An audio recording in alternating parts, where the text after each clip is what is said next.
Hello guys, good morning. So ngayon guys, nag-harvest kami ng okra. So ayan, sobrang happy kasi nga first harvest namin. Kaya kapag may tanim, may aanihin. So yan, dapat lang pala tayo magsipag para bawas-bawas din sa gastos kasi malaking bagay na din kapag may tanim ka. Diyan ka na lang kukuha ng mga kailangan mo lalo na sa mga sahog-sahog sa pagluto at lalo na kapag magsabaw ka.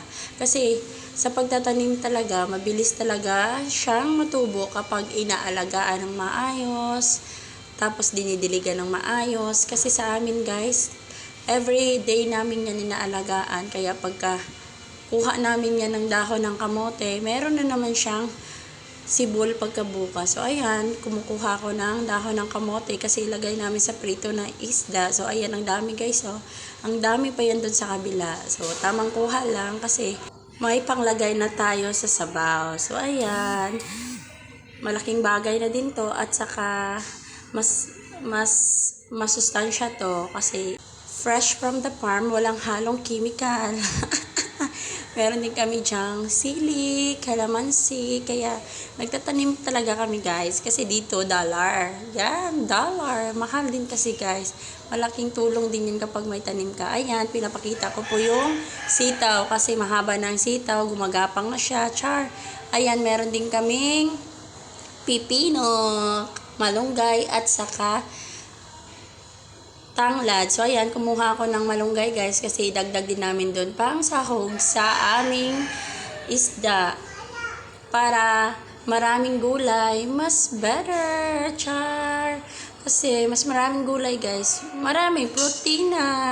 Kaya tamang kuha lang. Thank you sa kay ate na nag-video at saka nag-support sa vlogs ko. Thank you, te. So, ayan, guys. Habang kumukuha ako dyan, nagtiktilaok din yung mga manok.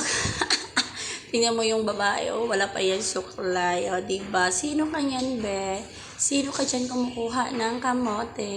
Yan, guys, tamang kuha lang. At pagkatapos niyan, hihimayin na natin siya kasi ilagay na natin para makahigop na tayo ng sabaw. Ayan, may okra din kami dyan. Marami kami dyan mga gulay-gulay, guys. Ang iba hindi pa natin ma-harvest kasi kakatanim lang din namin. Yan. So, ayan guys, umupo na ako. Nagplastar ng prinsesa kasi himayin na natin yung mga gulay.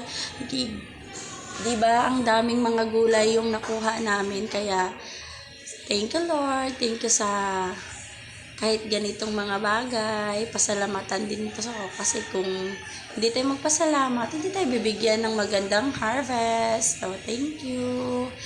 Yan, nihimay ko na yung dahon ng kamote kasi niluluto na din ni ate yung isda, piniprito na. O, tamang marites lang, marites na marites. Natutuwa lang kami ni ate guys kasi nakakakuha na kami ng mga dahon dyan sa mga tanim namin. Siyempre, yung pinagpaguran mo, meron ding katas. Katas. Merong ano ba siya? Parang award din siya kasi yan, naka-harvest na tayo ng gulay. So, ayan, tamang himay lang.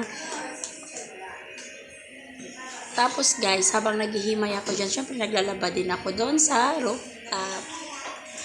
Yan, marami pa yan, hihimayin natin guys. So, thank you Lord. Kasi, kakain muna kami kasi pupunta naman kami for the goals kasi may papasok. Yan na po yung isda na naprito na ni ate. Yan. Lagyan namin yan ng mga gulay kasi mas better na iprito muna kasi masarap yung lasa ng sabaw. Yan. Kamote at malunggay ready to cook na. So, habang nagpapakulo dyan si ate, nilagyan namin na ng tanglad at saka talong para pagkakulong-kulo na, ilunod na namin yung mga dahon yan. Finished product. So, yum yum. Kain na tayo guys. And thank you for watching everyone. And God bless. O, diba? Sobrang yummy. Yummy, yummy, yummy. Bye!